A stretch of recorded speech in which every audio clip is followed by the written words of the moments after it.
Hello, this is Celeste from Hexen Arcane, and I'm on a fun adventure today, which I'll talk about in a minute.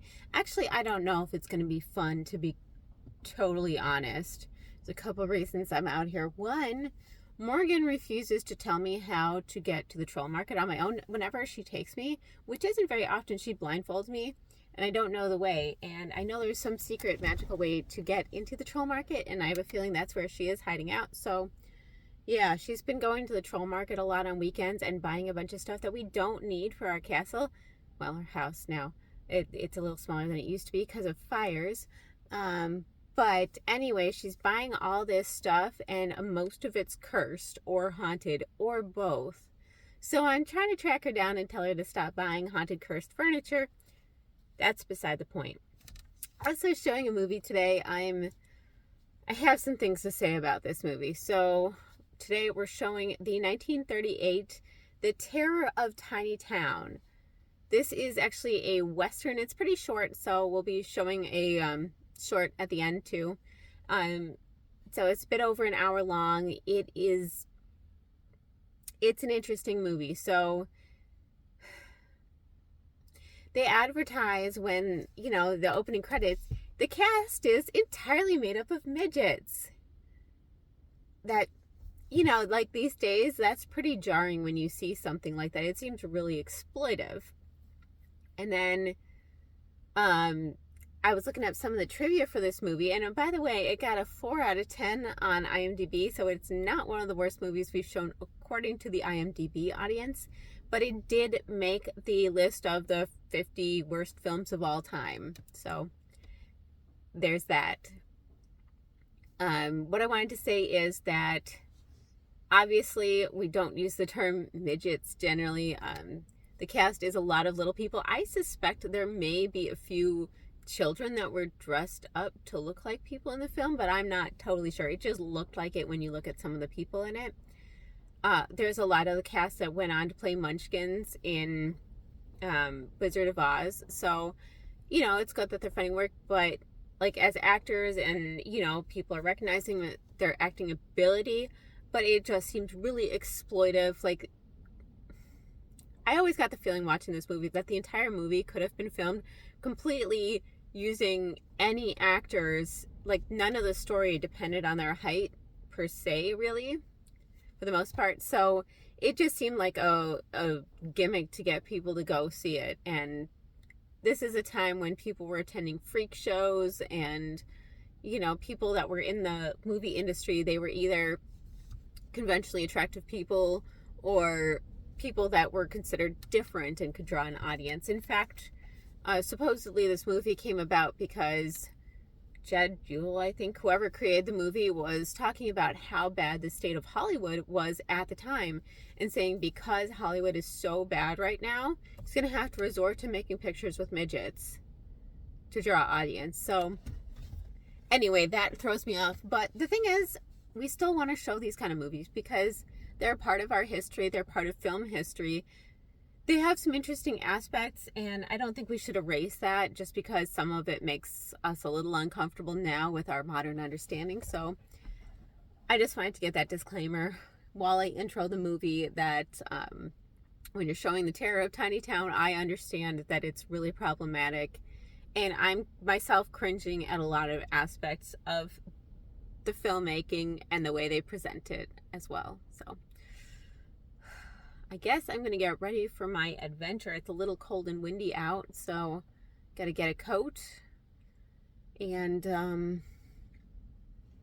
where I am, I think, might be one of the ways to get to the troll market. There's some woods over there, which I will talk about in a minute. But if I'm right, I'm going to end up at the troll market with Morgan. If I'm wrong, well, that will be a story for the urban legends. All right, start watching this movie. I hope you enjoy it. Ladies and gentlemen and children of all ages, we're going to present for your approval a novelty picture with an all-midget cast, the first of its kind ever to be produced.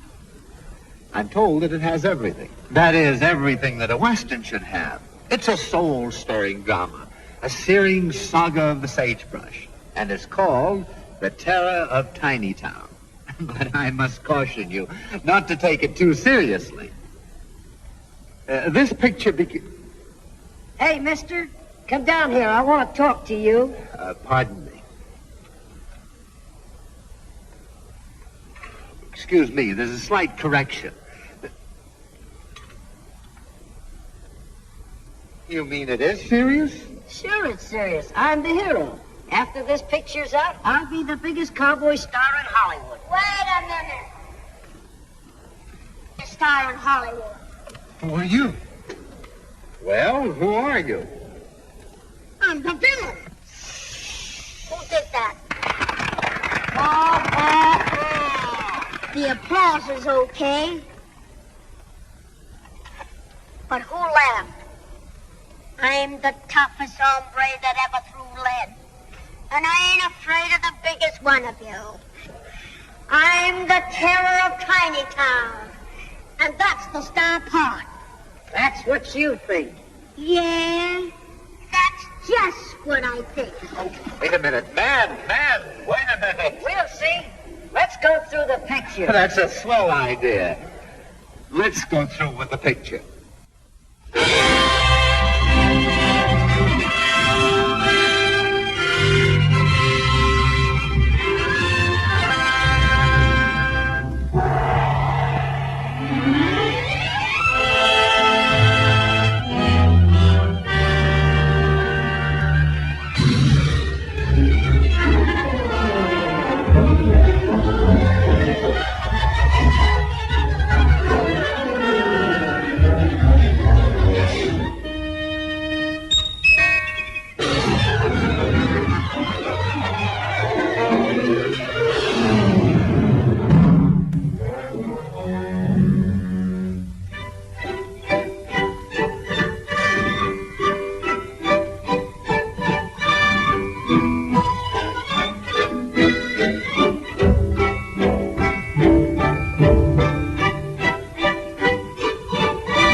Buck, you got all that chirping out of your system?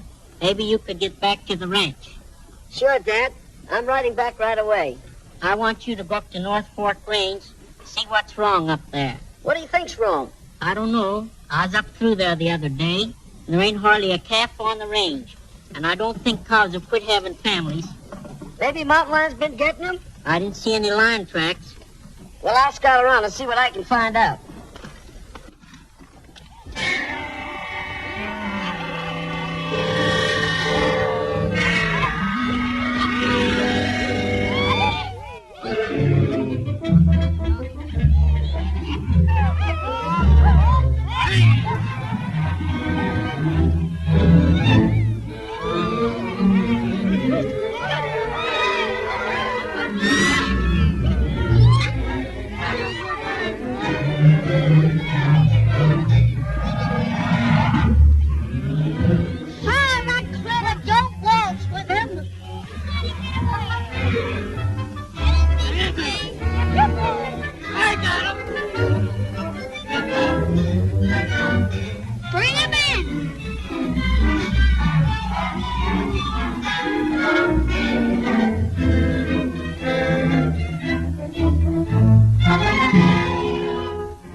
We gotta make tracks out of here before we have visitors.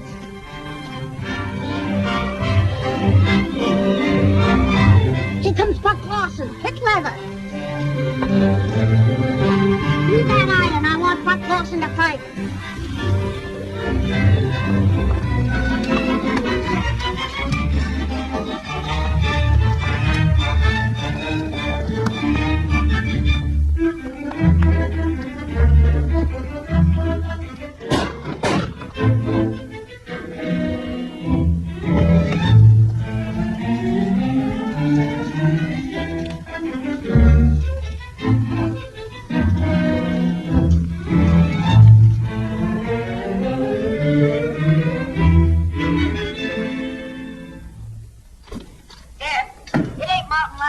Getting away with our calves. I jumped a bunch of rustlers at work. Rustlers? And they left in such a hurry they forgot their branding iron. TRP, Tex Preston. That's the way I read it. Why, that low-down coyote.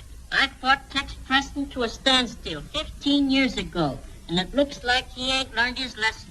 That branding iron fixed things with the Lawson outfit. Now we throw a scare at Tex Preston. You boys know what to do. Stay here and watch for my signal.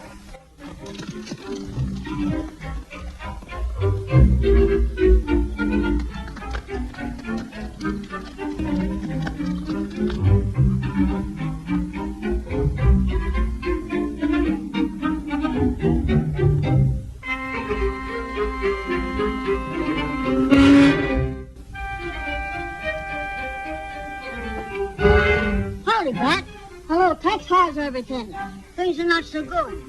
Seems like I'm losing stock lately.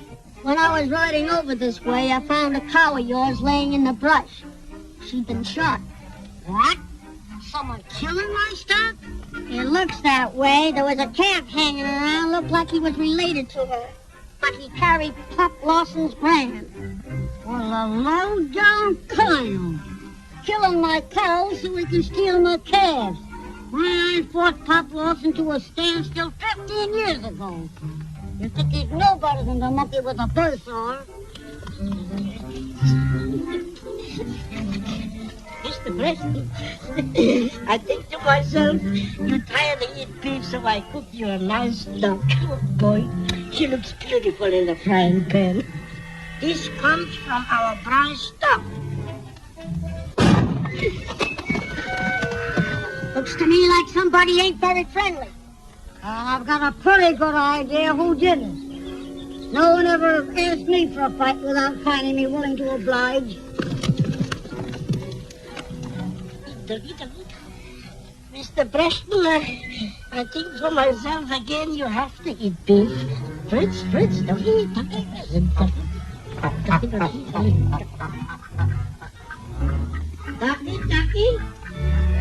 Fritz, come here. Fritz. Come here, Ducky. Nice one. You go away. I don't want you. Go away. Come here. Have one, Fritz. I won't let you come here. For goodness sake. Can we not sit down somewhere and talk things over? If you come here, Fritz. Here. Look at the nice corn. I can eat myself. Come here. I won't hurt you, Fritz. Come here. Ducky. Ducky. Wait for me. Come here, Ducky. Come here. Come here. I just want to make friends with you. Look, Fritz. It's getting late for the boss's dinner. And I'm getting tired. Fritz, I only need you for 1 minute.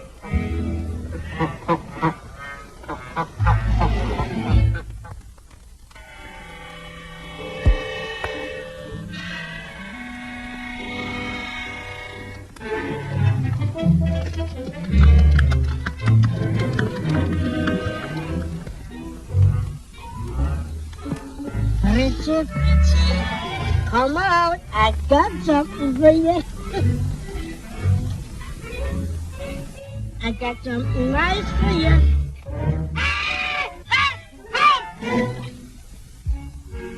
Fritzy, you around here someplace.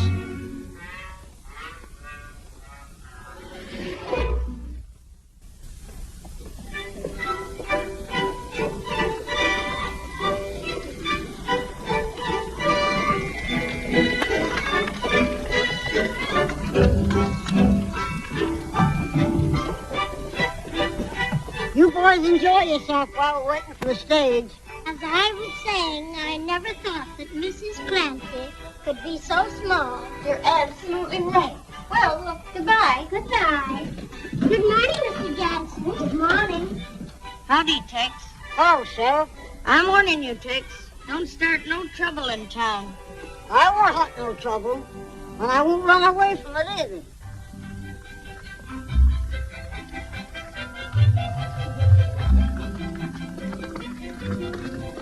Buck, there's no sense of all you boys riding to town. You scout around and keep an eye out for rustlers. But you might meet up with that Preston outfit. If I do, I reckon I can take care of myself. I don't need someone to ride herd on me. All right, Dad. We'll head back.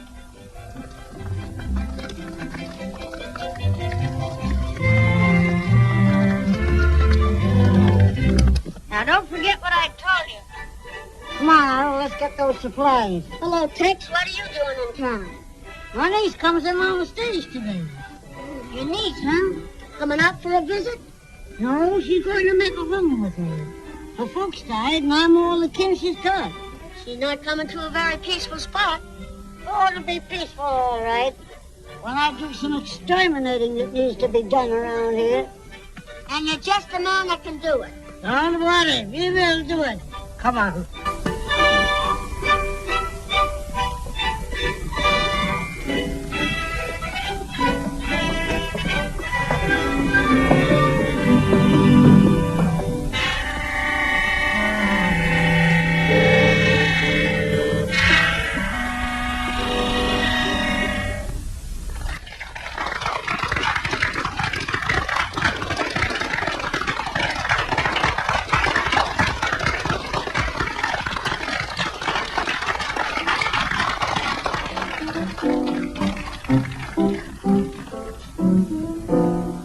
Don't look frightened, hold your breath. I've got something to tell you. You're excited, scared to death. You'll soon find out what it's about. Hey, look out, I'm gonna make love to you. Need something when you better look out. I want to talk to you. My happiness depends on that word called yes. Don't make me just wait and guess. You better What's on your mind? You keep your nose out of that fight between the Lawson and Preston outfits. Let nature take its course. It's my duty to keep peace. Your duty, if you're smart, is to do as I tell you. I'm grabbing myself a nice bunch of cattle from both sides, and each one blames the other. love to I'll finally land up owning both outfits. I do. You better look out. Hey, look out. I'm gonna make love to you. See something when I do. You better look out. My happiness depends on that word called yes. Don't make me just wait and guess. You better look out. You've got a way, seems to say every day, that true romance is the thing. Another day, every day, if you let the way ding bells ring, hey, hey, look out. I'm gonna make love to you. Sweet something when I do. You better look out. What about that money for the bank? Is it coming in on the stage? I've stood for rustling and a lot of dirty work. But holding up the stage might mean murder. That's going too far. If you don't like my game, just say so. The warden at the penitentiary would just love to see you come back and finish your time. When a man wants to go straight, why won't you give him a chance? Cry about that some other time. What about that money? It's due to arrive on this stage. Now you're talking sense.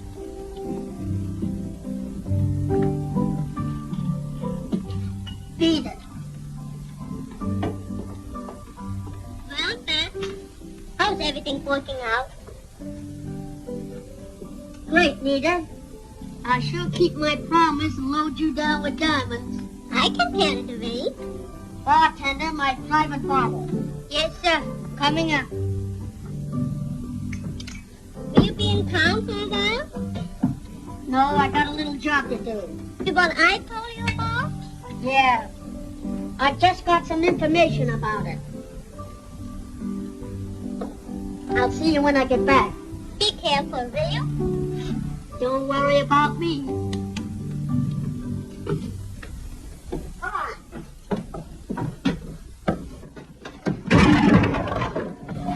Well, you big ox, what are you trying to do? I can't help the bus. I schlitzed. Well, schlitz that stuff into the wagon. I'm going over to the barber shop and get schlitz all cleaned up. Good.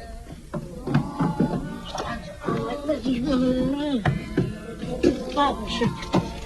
I'm trying to concentrate any of this. Garlic.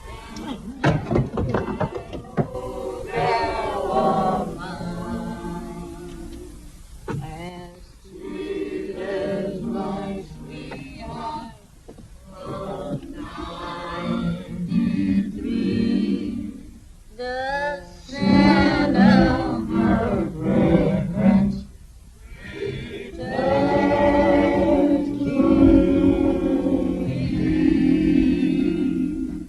Every smile brings a sweet melody of days when we sang all and loud. There must be an woman, she's just like her mother. Darling, the sweet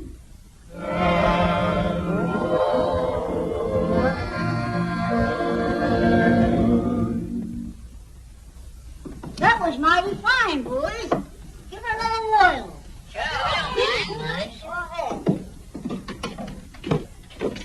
Calm me down, Sammy. I don't want to scare my niece by looking like an outlaw. I make you look like a bull drummer. Oh, you needn't go as far as that. Don't strain yourself. All right, I'm back. Okay, so I was talking about my adventure. I just wanted you to know I brought the wolf back because Morgan's like, well, I'm at the troll market. Please don't let him poop on the floor again. because I've been putting him in her room when I go out places, and she, I guess, didn't appreciate that much, because, like, I think he ate a couple of her pillows, and he definitely pooped on her floor.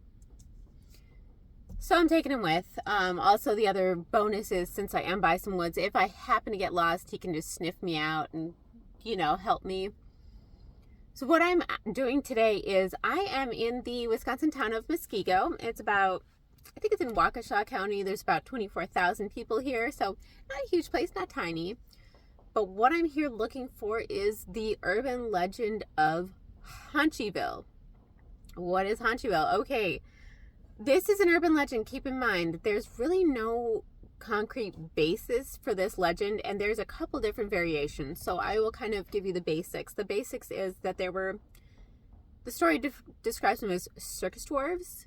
We're just called, you know, we're going to assume that they were little people that were working in the circus, according to legend, and they were being treated terribly by the people working there. They were being mistreated, and finally they had enough, and they ran away to the woods, and they were pursued by the circus owner, and so they took him, they hanged him in the trees till he died, and then, like, cut up his body and threw it in the woods, something like that.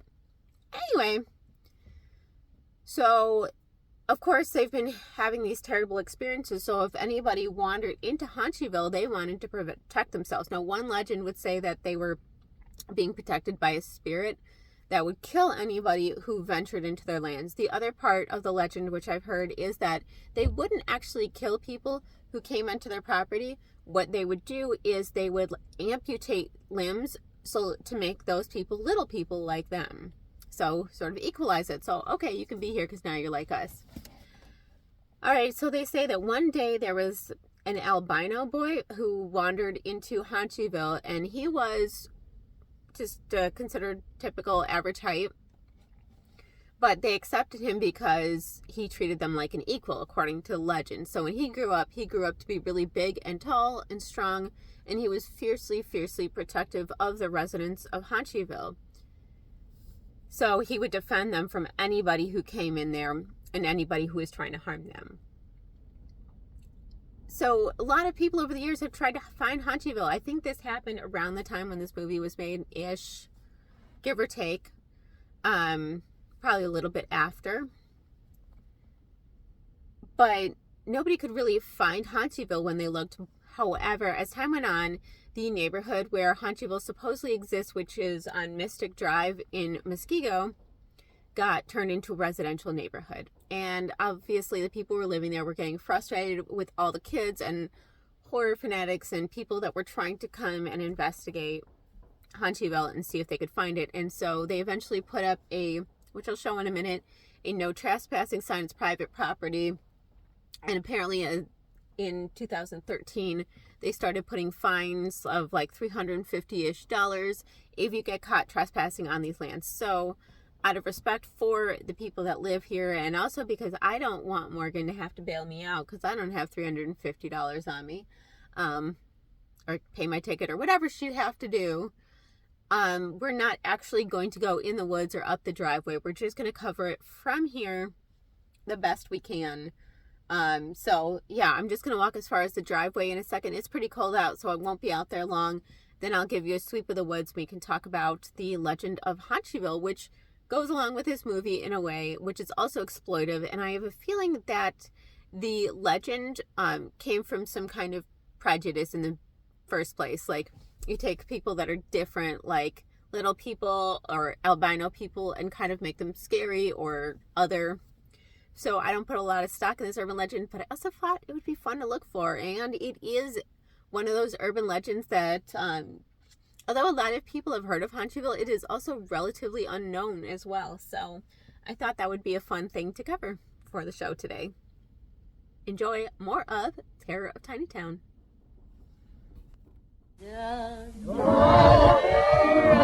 Sweet Caroline, Caroline, resembling my own Caroline, girl of mine.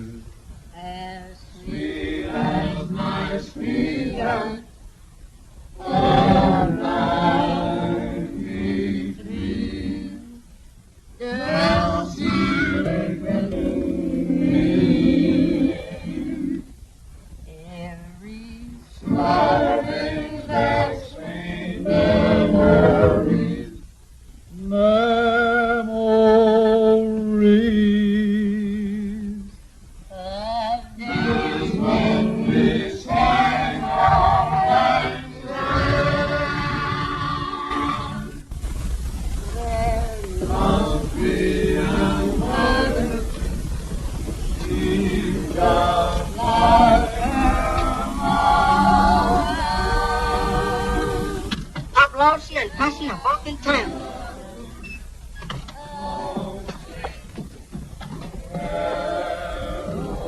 Outlaws are just out in town. Reckon I gotta head for the cyclone cellar.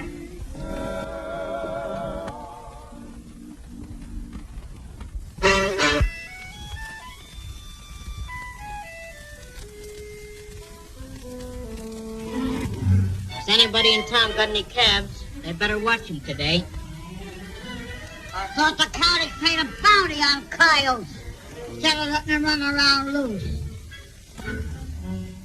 Seems to me, I smell something that should be buried. It smells mighty like a polecat. Why, you? I won't get shaved here today. I might get smallpox.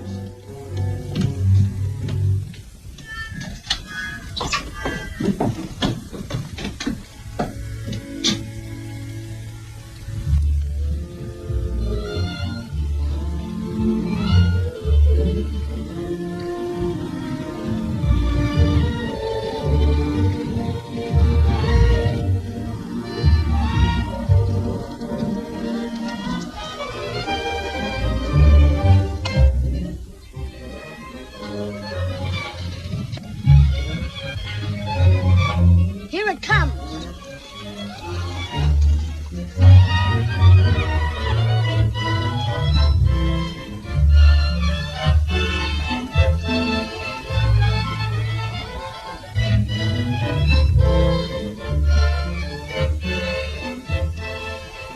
I wonder who those hombres are. Let's pick up their trail and see what they're up to.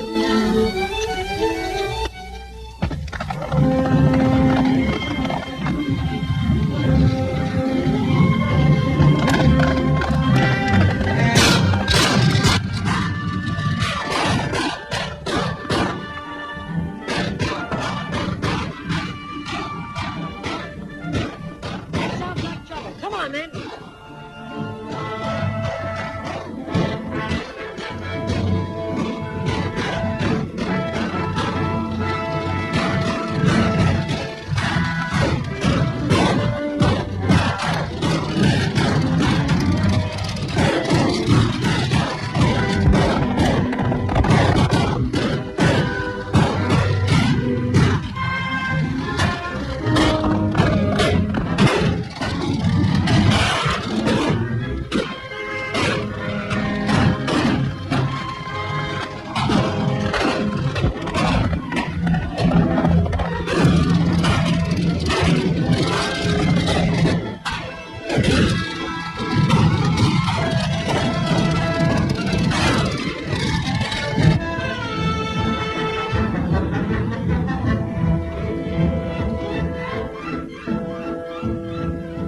Beat it, boys. Here comes trouble.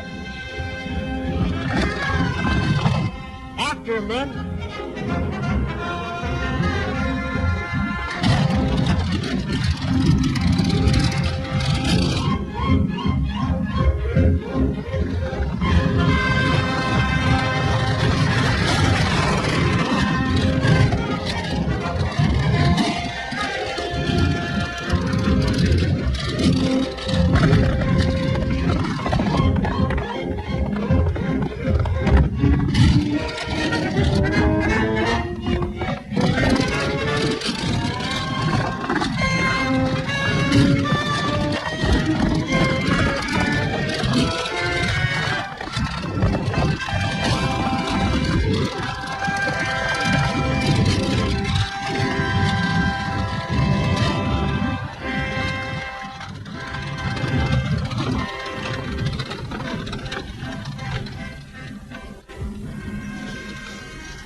Are you all right, miss? I'm nearly frightened to death. Otherwise, all right. Thanks to you. You had a right to be scared. Nobody would have found that right a pleasure trip. Why, it's outrageous that a respectable citizen should be endangered like that. I'll see that something is done to put a stop to it. That's the way for a man to talk. I'll have the sheriff take you along when he goes after those outlaws. He needs more men like you. Lend me a hand with those fellas on top, and we'll take the stage on in.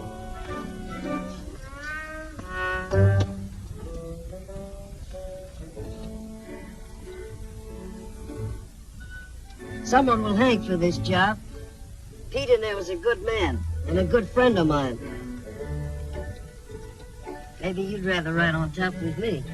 Yes, I would if you don't mind. I'm proud to have your company.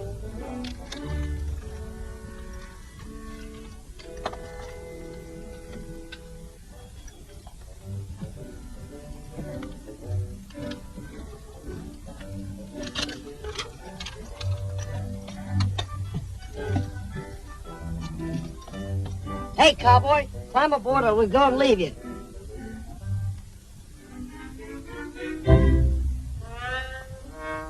Hurry up!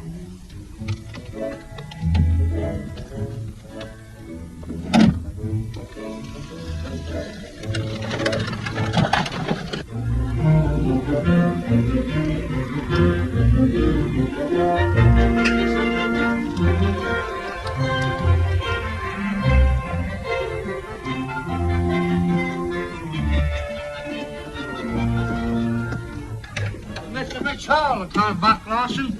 Do we stand for that? What do you think? I think we should send Babyface after him. Sure, boss. I'll make smoked beef out of him. Shut up. Take it easy, babyface. He'll get his.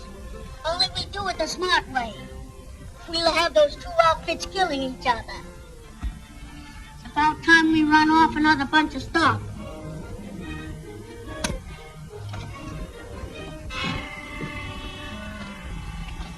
Don't you see the dynamite, you local maverick?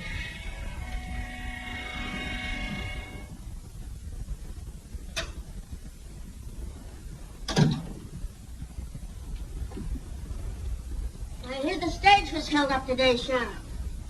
They didn't get anything, but they killed Pete in the Wells Fargo messenger.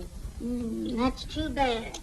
Sheriff, outlaws have been mighty busy around here of late, and I can't see where you've done much about it.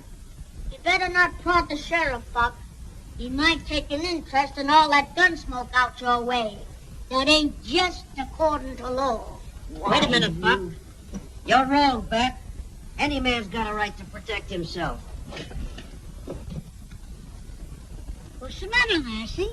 Forget something? Oh, no. I was just looking around. Only there ain't much to see in this town.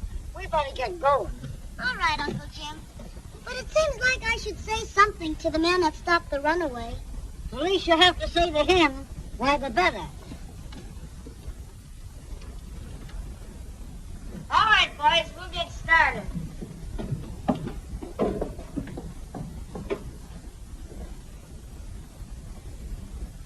Buck, how about riding with the posse? I got an idea I'd be wasting my time. Meaning anything in particular? No, it just seems that you don't have any luck when you go hunting outlaws. Dad, don't you think we'd better get back to the ranch? All right.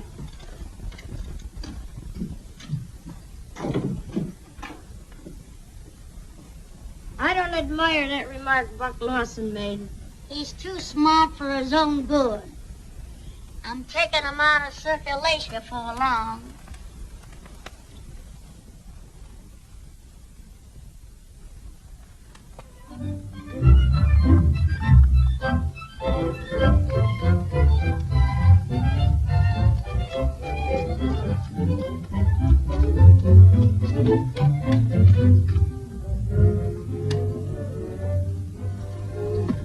Boss, we ain't been able to round up enough prime bait to make it worthwhile sending a trail herd to the railroad. I bet I can thank Pop Lawson for that. And the sheriff must be on his side. Why, I'm being rough and poor and can get no help from the law. You better do something about it pretty pronto. I'll do plenty. Put on more hands, but get men that can sling guns. I'll stop it. I'll ride into town and see what gunfighters I can locate. All right.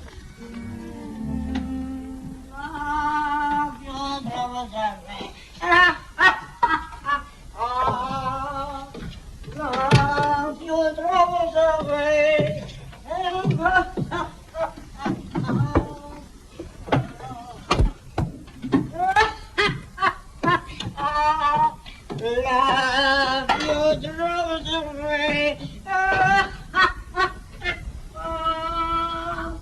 your rosary. Love your rosary.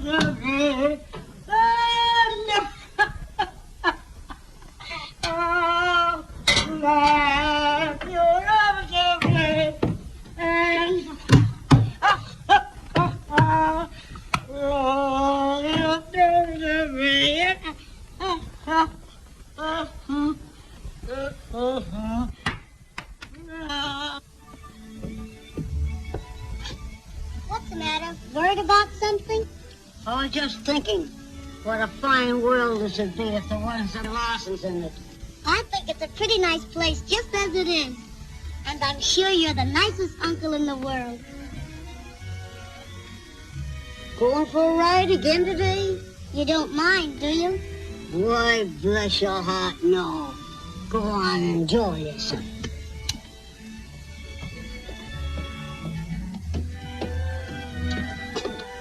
Otto, I'm going for a ride. Would you put up the lunch for me? What would you like to eat? Oh, a half a dozen sandwiches, some boiled eggs and pickles. Where you going to put all that? In my saddlebag. In your saddlebag. And then where you going to put it? In my tummy. In your tummy. Little girl like you. Every day she gets more appetite. Well, I get terribly hungry when I ride. Yeah, I know. It's the exercise. Bobby, you want 2 pieces of cake like yesterday? Yes, 2 pieces. You make such wonderful cake. I know.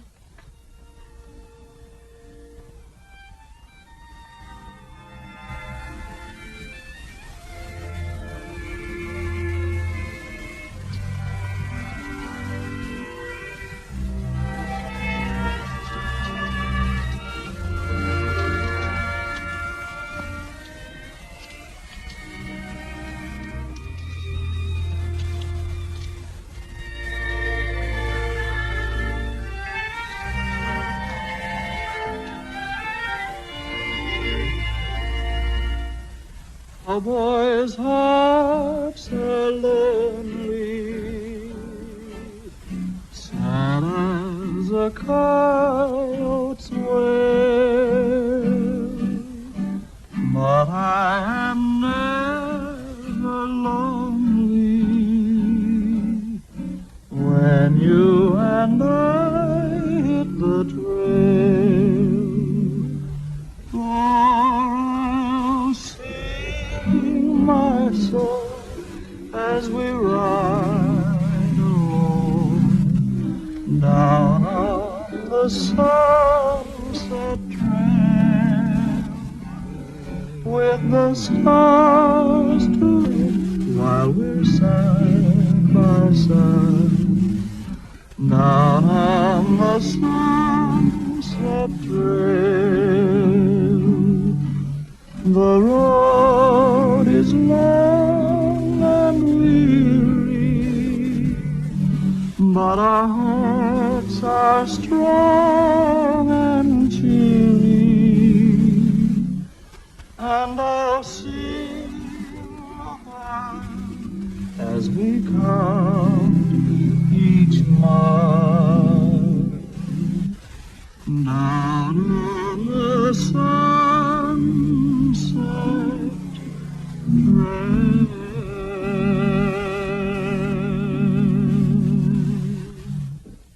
Let's go way up on the hill.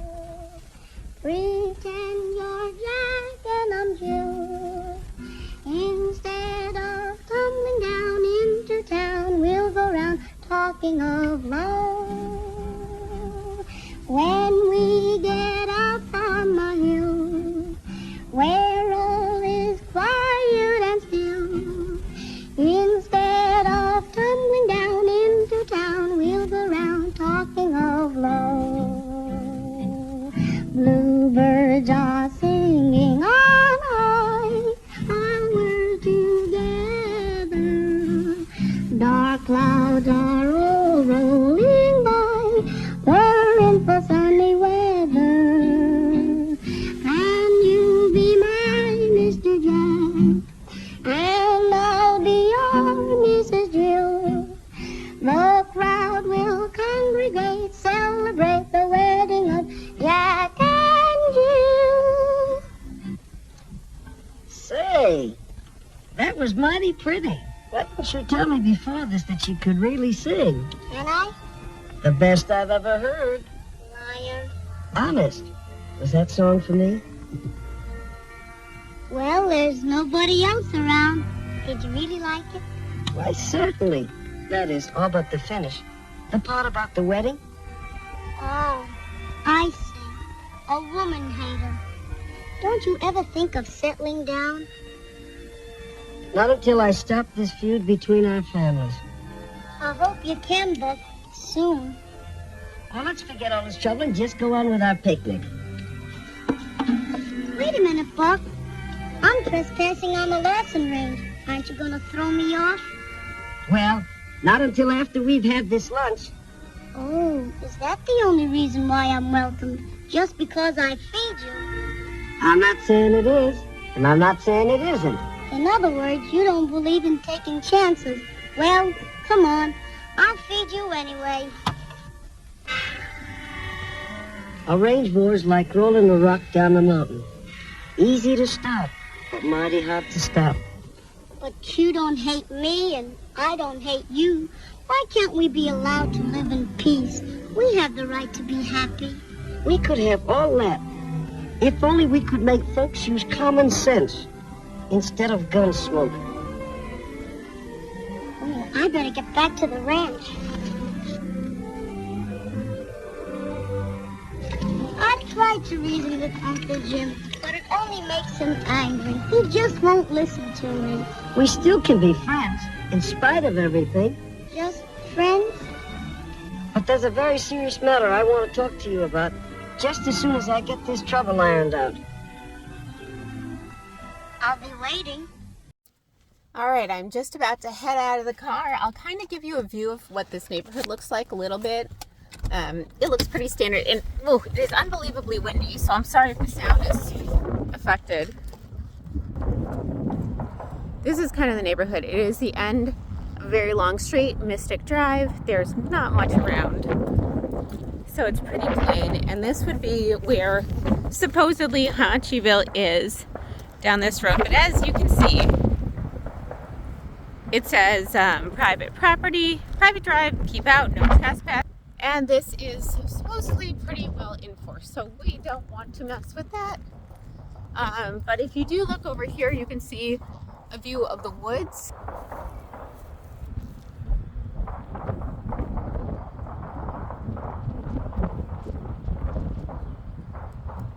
And those would have been the woods where they hanged the person that was mistreating them and where supposedly the houses were. So according to the legend, it was actually, I'm getting in the car, I'm freezing it. Okay, so according to the legend, it was just like any other town. You would find like it had all the houses and everything that other towns have. It was just all smaller size.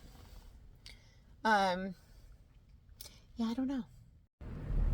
Okay, so this is just some closer up of the woods. They're not particularly dense woods, but also you really can't see a lot of what is through there, unfortunately.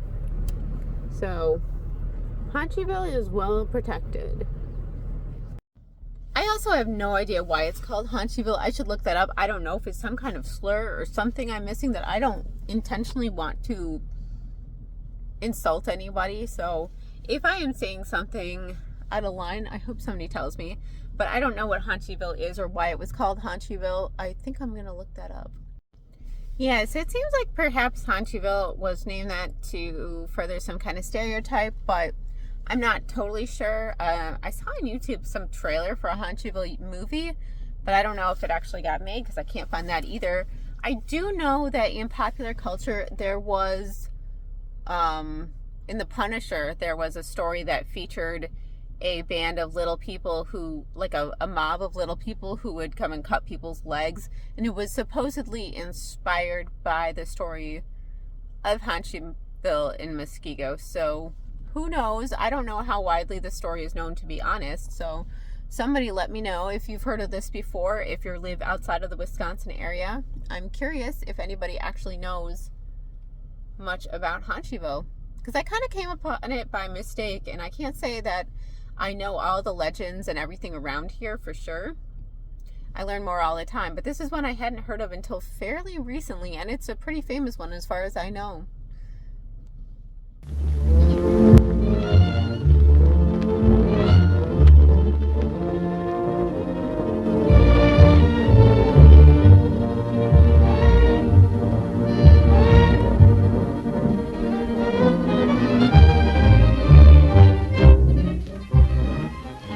Is this the way you ride the line? Ballygagging with one of the Preston breed? Dad, she has nothing to do with the quarrel between you and Tex Preston. She's of the same breed. And man or woman, I won't have one of them on my range. Dad, I don't take that kind of talk about my friends. Please, Buck, don't quarrel with your father on my account. If there's any quarrel, it's of his makings. Dad, if you're calling for a showdown, I'm standing pat. If you favor my enemies, you're not my son.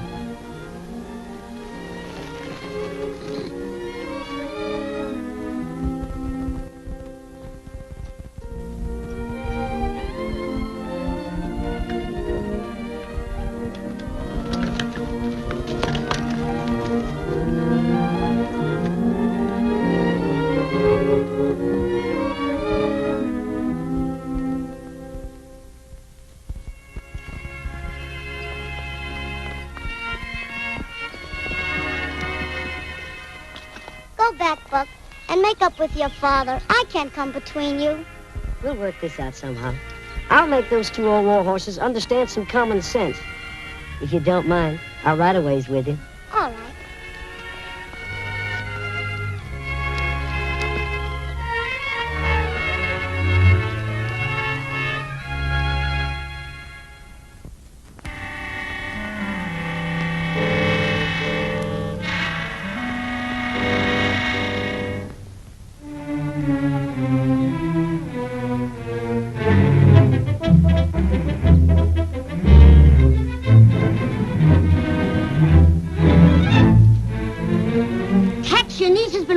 To meet Buck Lawson. I think they're headed for town. What?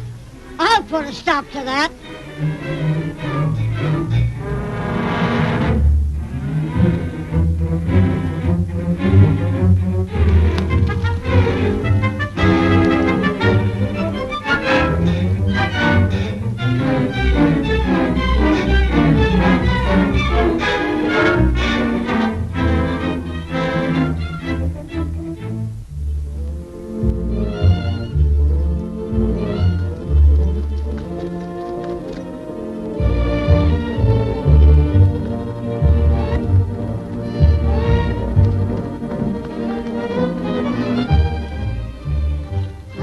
Just as fast as you can. I don't allow no Lawsons on my ranch. Get before I make a sieve out of you. Uncle Jim, please. Do as he says. There won't be any trouble. You promise? I promise.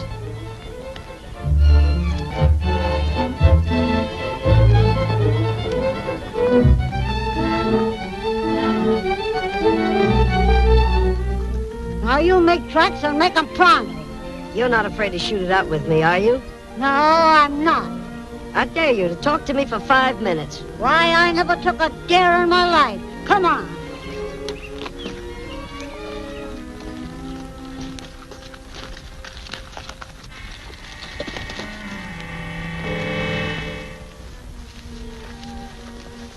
Come on, start talking and make it fast.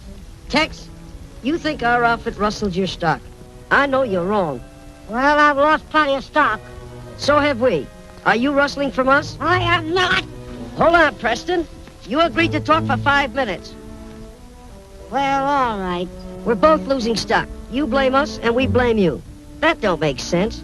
Doesn't it strike you as being reasonable that someone is playing us against each other and rustling from both? If you and Dad would stop this fool war and work together, we might find out who it is.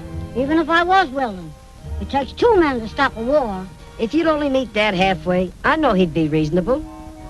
Buck, you sound honest to me, and I believe you're talking horse sense. I'm glad you see it my way, Tex. I'll make Dad wash off the war paint and meet you in town for a powwow. Will you be there? Sure.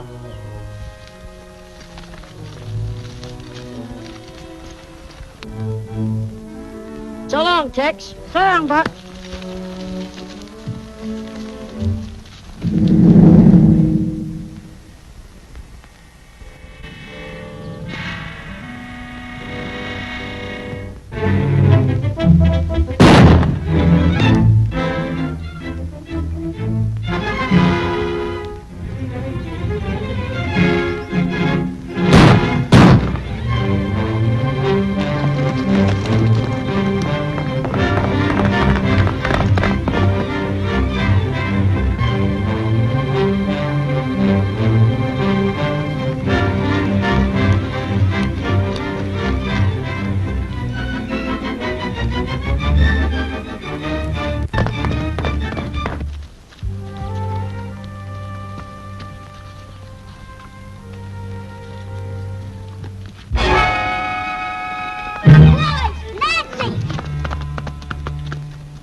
Buck Lawson just killed Tex Preston over on the South Pass.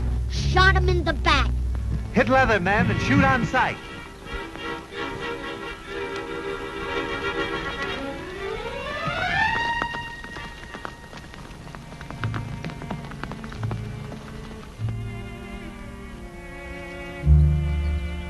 I'm sorry, Nancy.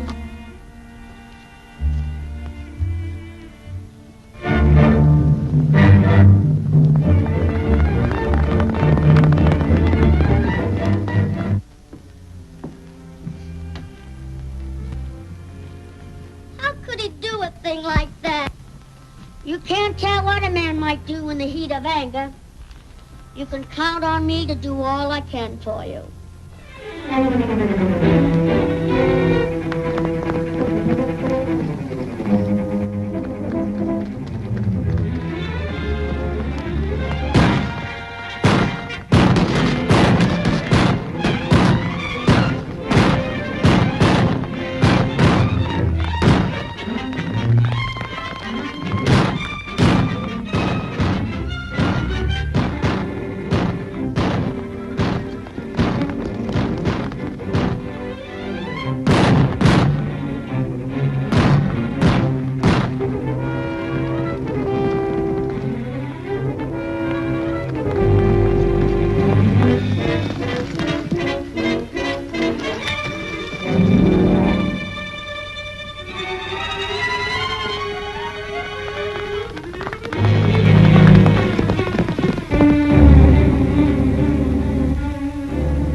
I'll be your Mr. Jack. And I be your Mrs. Jill.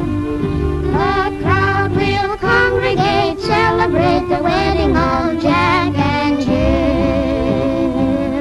Let's go way up on the hill. Pretend I'm Jack and you're Jill. Instead of tumbling down into town, we'll go round talking of love.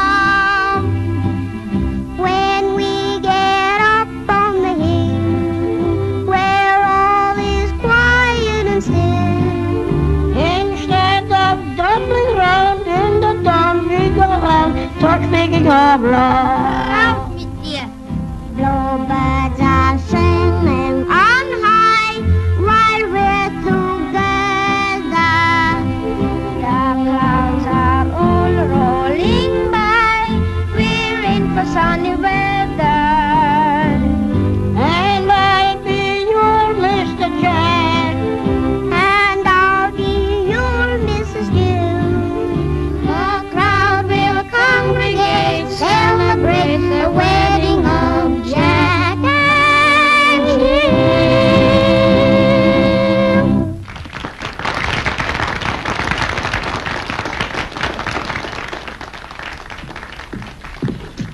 Hello, sweetie.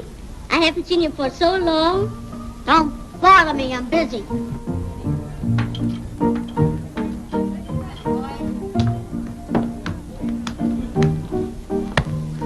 Sheriff, I got a job for you. Yeah? I reckon it won't be anything I can be proud of. What is it? I want you to arrest Buck Lawson for the murder of Tex Preston. Hey, hey, hey, hey, hey, hey, hey, hey, hey! hear you've been showing a lot of interest in that Preston girl. What I do is my own business. Oh, like that, eh? Yeah, just like that. That's where you're wrong. You owe me plenty. And don't get the idea you can kick me off like an old shoe. What do you do about it? Stick around. You'll find out.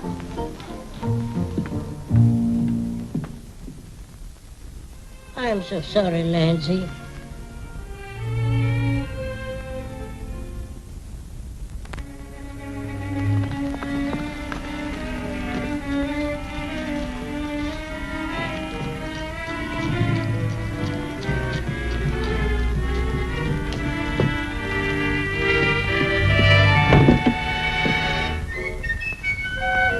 Nancy, Stay where you are.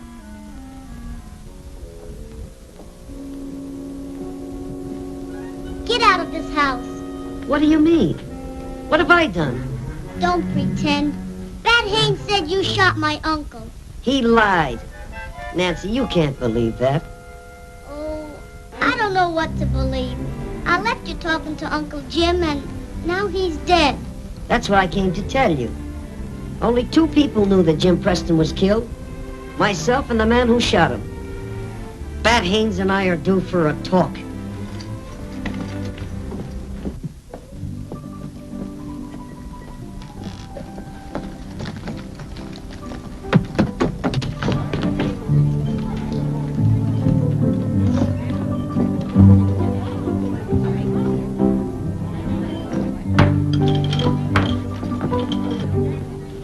I want to talk to you. Hold on, Buck. I'm arresting you for murder. And who say so? That Haines. Hold on, Bat. This man is in the custody of the law.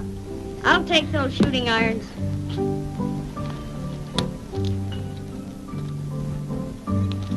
We both know who killed Tex Preston. Yeah, but I know who's gonna hang for it. Don't bank on that too heavy. Get going.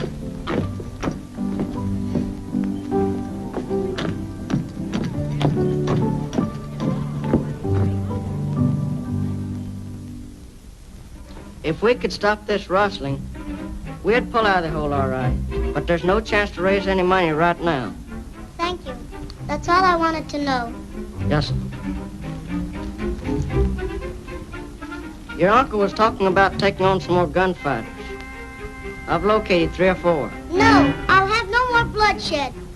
Yes, sir.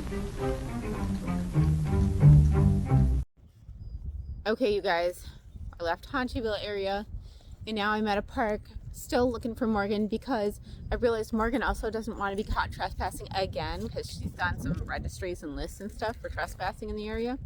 So I decided to go to this park in the nearby area, which I've also heard some interesting things about, and supposedly part of it is haunted, and I think I found the entrance to the troll market. You guys, look, is that not exactly where you would put the entrance to a troll market?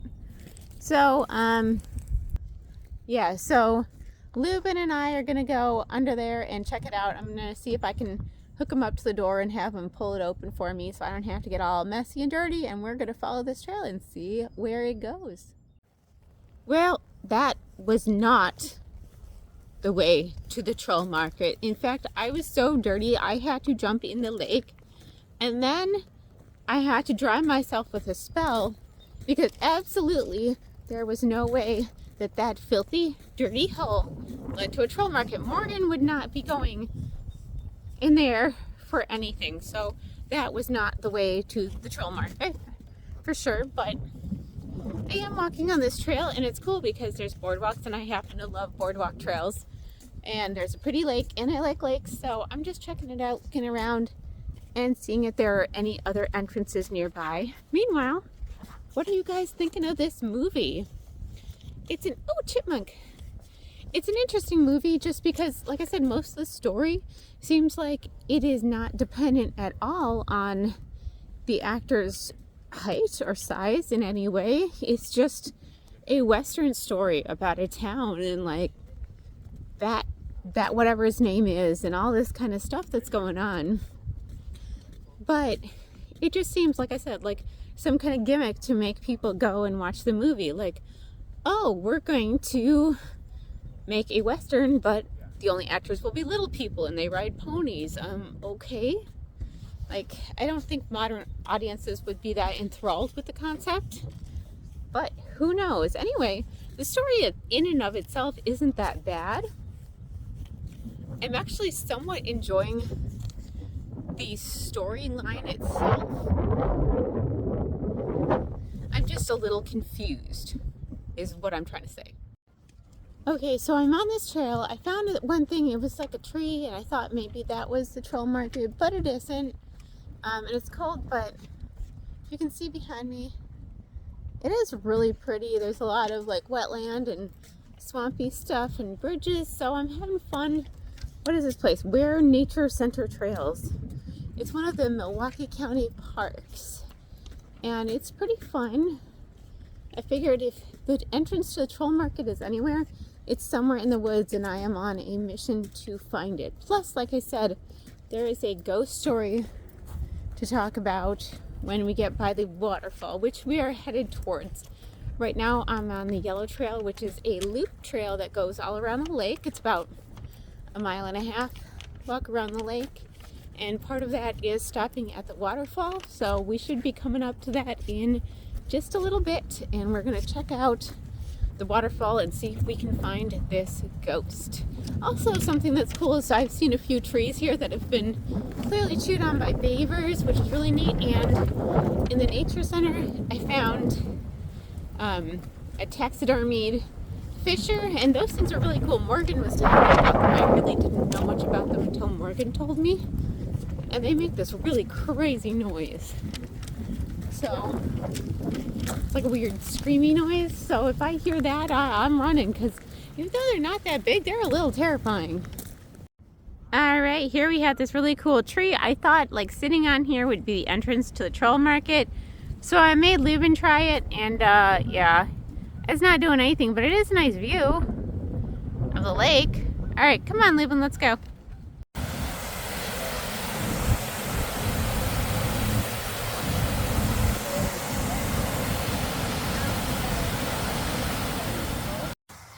Alright, so I'm pretty sure I was here once before, but anyway, that was the waterfall. As you can see, it's really hard to kind of hear what's going on, so as I walk away from the waterfall, I will talk about the legend of it. And what I was looking up is in line with Haunchyville and what they would do to people. There's a story of a ghost that goes by the waterfall. She has no feet, so she kind of glides around, and she's holding a baby, and if you come near her, she'll like come at you really fast and yell, "Stay away from my baby." There's other parts of the legend that say she does have feet, and instead she just walks around the waterfall area with her baby. So I know we've kind of mentioned this on the show before years ago, but I'm kind of back in this place and thought I would talk about it and see if I could find her. And so far, no luck. But I'm always hoping to see a ghost at some point or another, and this trail is really cool. I really do enjoy it, walking on it. I just wish it wasn't so cold and windy today, because, you know, I'm not a fan of the colder wind. But I am looking for the ghost kind of downstream from the waterfall as well, seeing if something comes up, and see if she actually is in any different areas, or if I can spot any wildlife like beavers, since I saw evidence of evidence of beavers, or secret entrances to the troll market, or also Lubin's been marking the trees as we go, so he can use the sense of smell to find our way back if we get lost. We found something that looked like a Bigfoot boma, so we're also kind of on the hunt for Bigfoot around here. There's a lot going on. We've been lost in these woods for a while, so I'm an amateur cartographer, or at least I like to think I am. And I'm also a travel blogger, which means that I'm pretty good at finding my sense of direction. And these are very short trails, so I'm not really sure what went wrong, but we ended up wandering around the prairie for a while. However, we are back at the waterfall from the other side once again looking for the ghost with no feet. So here's the view of the waterfall from the other side, and the lake.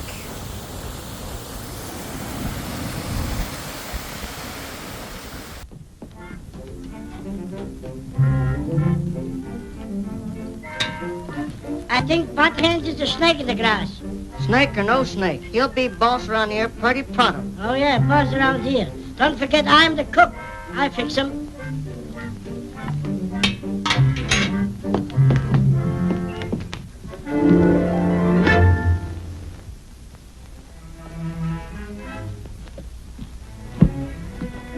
Why try to run a cow ranch? That's no job for a woman. Now, as my wife... No, that's out of the question. What's the matter with me as a husband? Why, someday I'll be the biggest man in this county. That has nothing to do with it. Still hankering for that half pint that murdered your uncle, eh? I don't believe he did it. You mean I lied? When two men tell a different story, one of them lies. All right, I try to be friends, and for thanks I get slapped in the face. Your uncle owed me a lot of money. You better be ready to pay it up. You know I can't right now. That's your worry.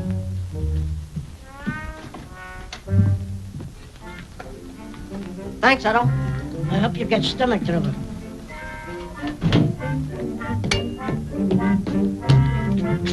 Otto, how many times have I told you not to eat so much pie? Do you want to get sick? I feel all right. Hurry up and get ready. I want you to ride to town with me. Okay.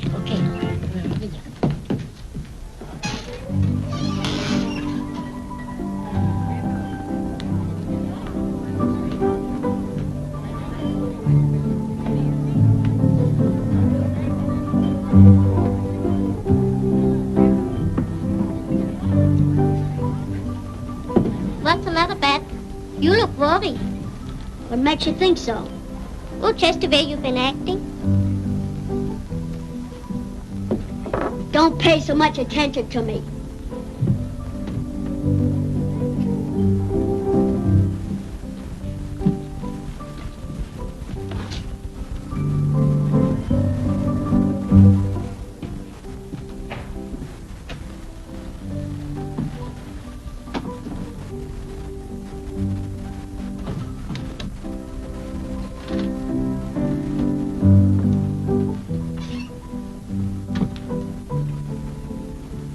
Maybe the sheriff takes orders from you, but no jury will convict him if she's on his side. Maybe we won't have a jury.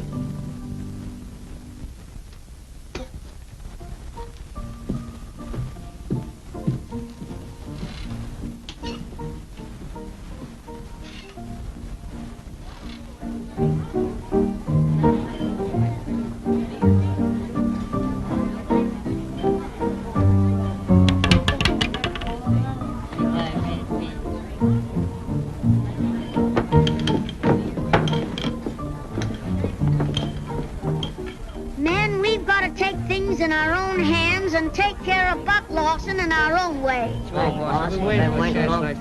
Nancy, it was mighty nice of you to drop in and see if they're taking good care of me. I'm sorry. Is there anything I can do to help you? There's nothing to worry about. They can't convict me of something I never did. That Haines is buying the drink. Everybody chin up to the bar.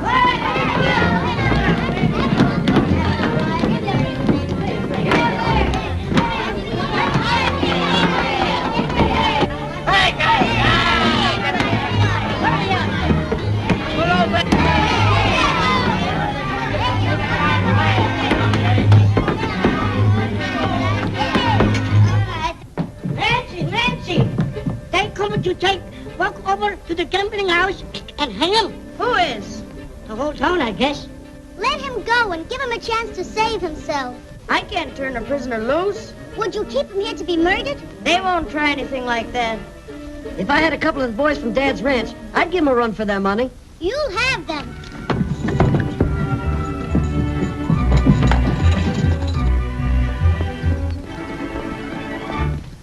What about the sheriff? He might object. Oh, he'll be reasonable. Come on, let's get going. Yeah. What if I told the scout what I know about you?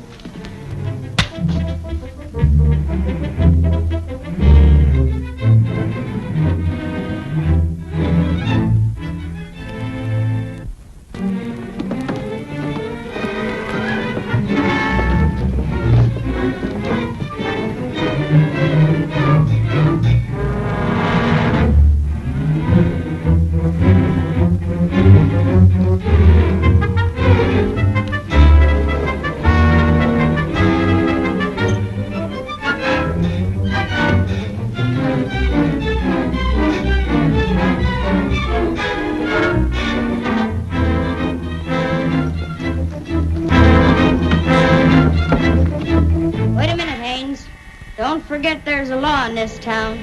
That's all right, Sheriff. We figured to save you some bother. Come on, man.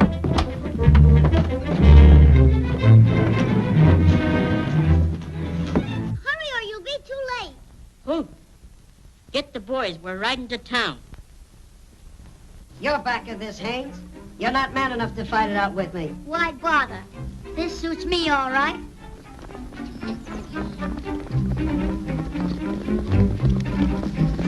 Charges you to be strung up until you are dead.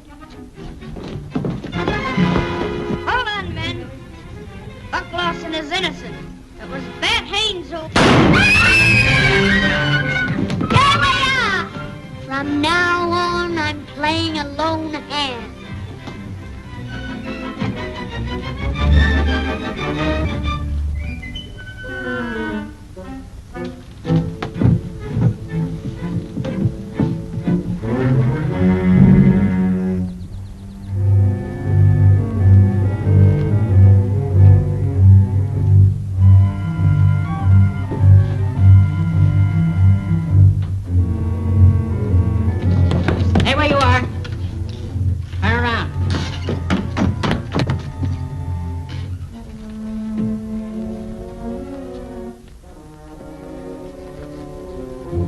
Take care of him, Dad. I got a job to do.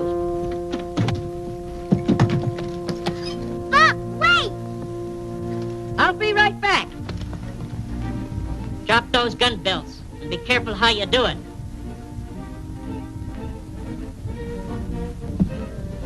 Are you hurt bad, Sheriff? It looks like I'm at the end of my trail. Haines did all the rustling and caused all the trouble between you and Tex Preston. Anita was in with him. You'll find him in a cabin at Big Rock Canyon.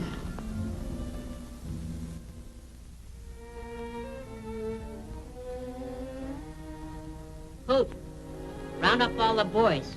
We're heading for Big Rock Canyon.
You got it all your own way. I'll give you an even break. That's more than you did for me.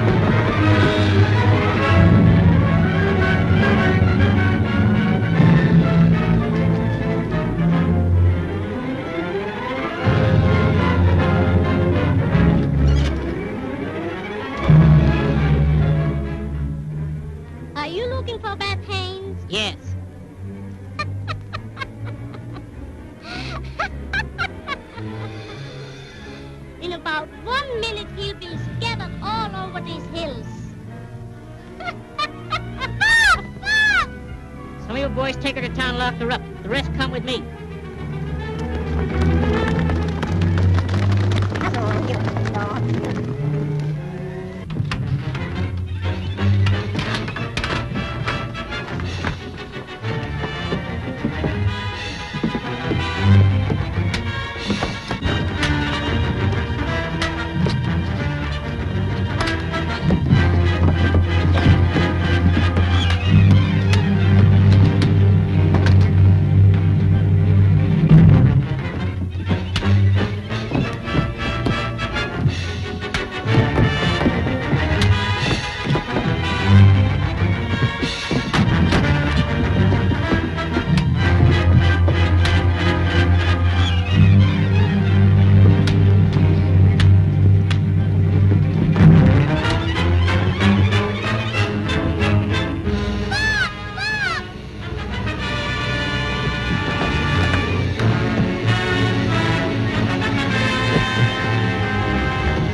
I don't think so, but what happened? You just missed being an angel by about 3 seconds.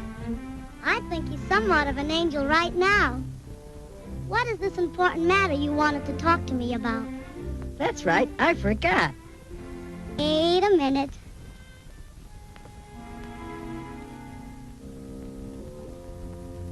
Now.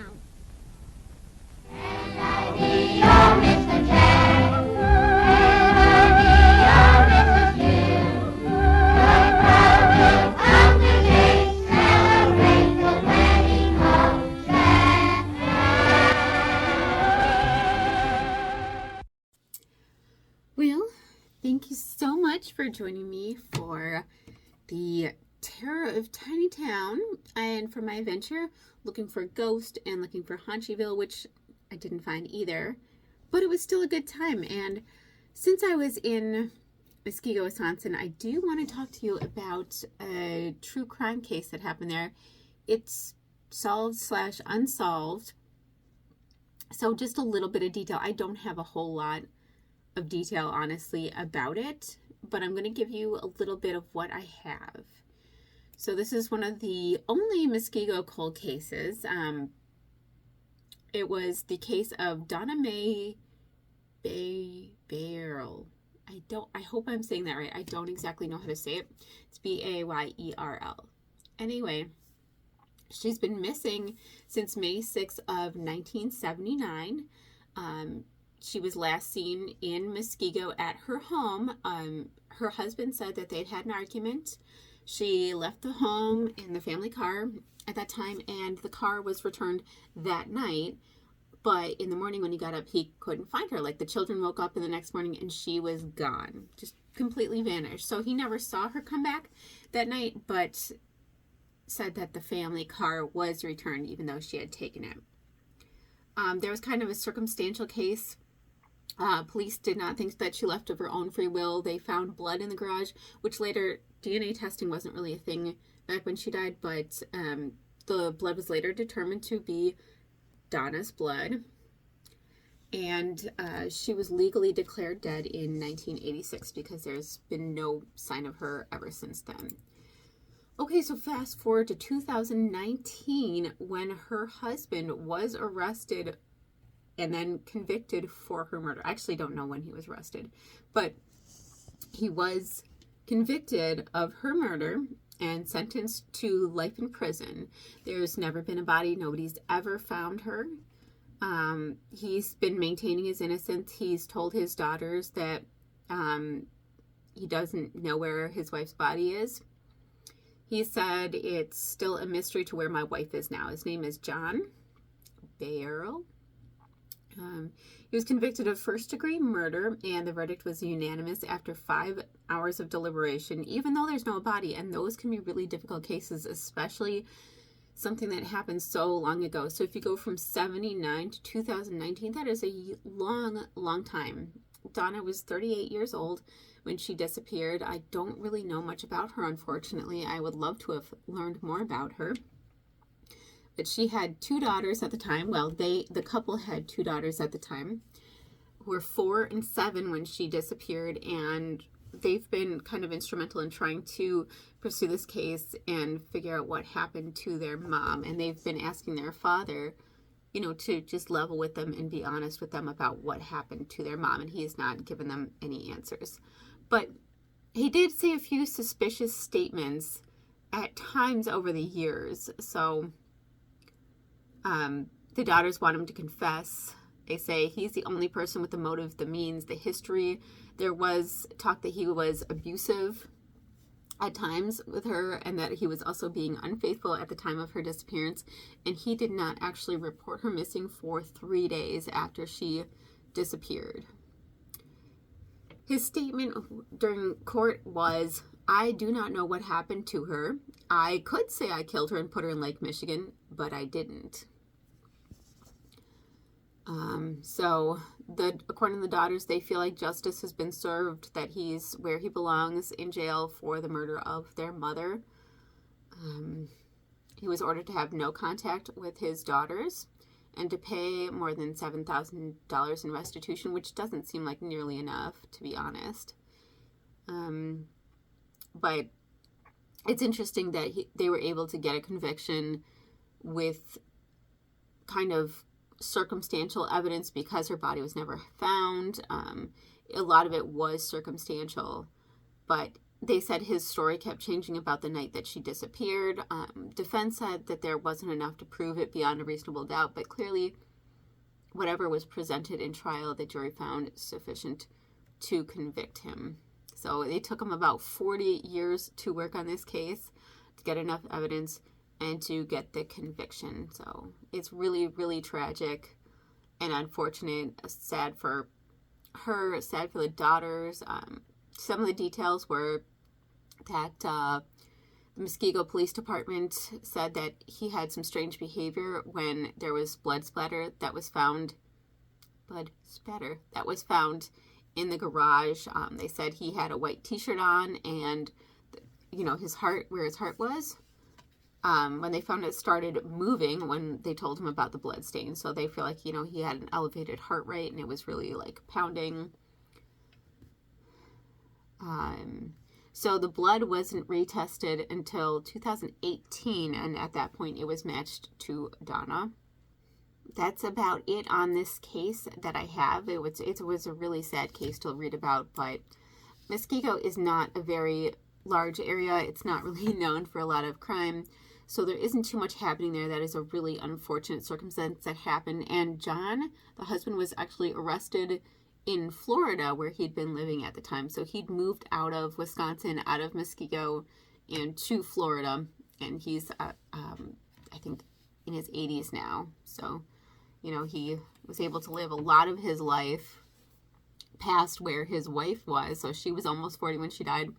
So 40 years later, they were around the same age. He got 40 extra years of living, running around free after killing her.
Okay, so because this movie was pretty short, I decided to throw in 2 short films.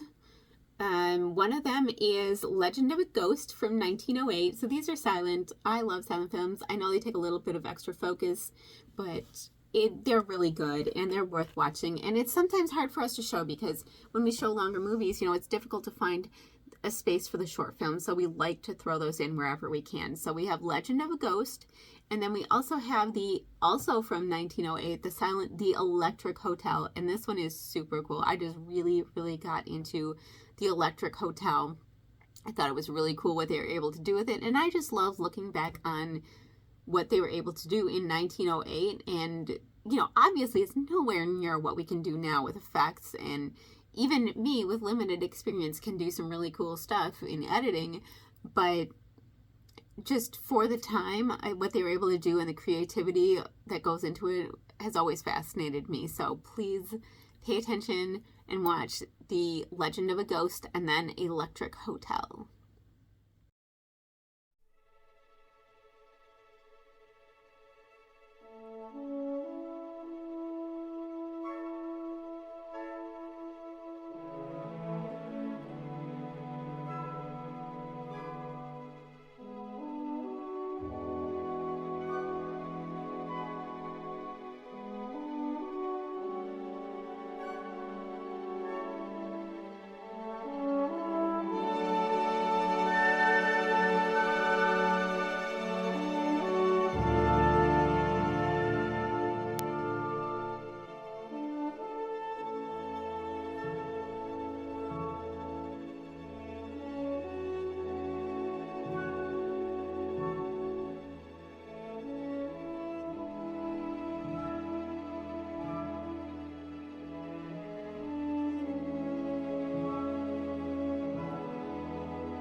Thanks so much for joining us tonight. I never did manage to track down Morgan.